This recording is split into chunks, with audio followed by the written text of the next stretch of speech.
వైసీపీకి అందాజు వెళ్ళండి. చాలా దుర్మార్గం ఇది.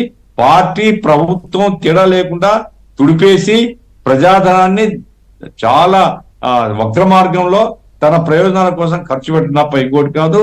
దీని మీద కూడా యాక్షన్ ఉండాలండి.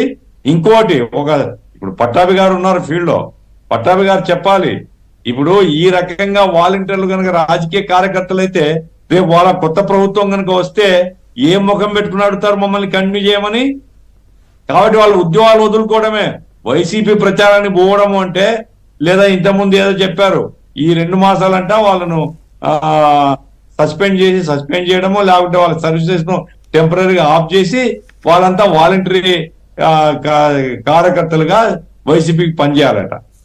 ఒకసారి వైసీపీకి పనిచేసిన తర్వాత మళ్ళా వచ్చే గవర్నమెంట్ వీళ్ళని వాలంటీర్లుగా ఎందుకు గుర్తిస్తుంది, ఎందుకు ఉద్యోగాలు ఇస్తుంది?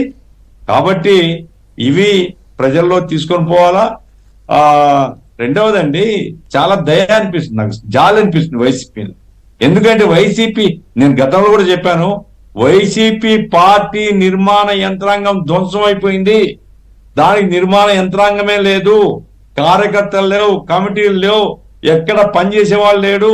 కాబట్టి పనిచేసే వాళ్ళంతా దోచుకోవడానికి, ఇసుక అమ్ముకోవడానికి, గ్రావెల్ అమ్ముకోవడానికి, పెత్తనాలు చేయడానికి ఇట్లాంటివి తప్ప వైసీపీ పార్టీ ప్రచారం చేసే వాళ్ళు లేరు. ఇప్పుడు ఏంటంటే ప్రభుత్వ ధనంతో ఇన్నాళ్ళుగా పెంచి పోషించిన వాలంటీర్ వ్యవస్థను పార్టీ యంత్రాంగంగా, పార్టీ నిర్మాణంగా మార్చుకోవడానికి ఒక కుతంత్రం చేస్తున్నారు. దీన్ని ఖచ్చితంగా ఖండించాలా, దీన్ని బ్రేక్ చేయాలండి. రైట్. పట్టాభి గారు, ఈ ప్రకటనలకు సంబంధించి కోర్టులో ఆర్గ్యుమెంట్స్ మీరు ఫాలో అయ్యి ఉంటారు కదా, ప్రకటనల మీద మీ పార్టీ స్టాండ్ ఏంటి ఇప్పుడు?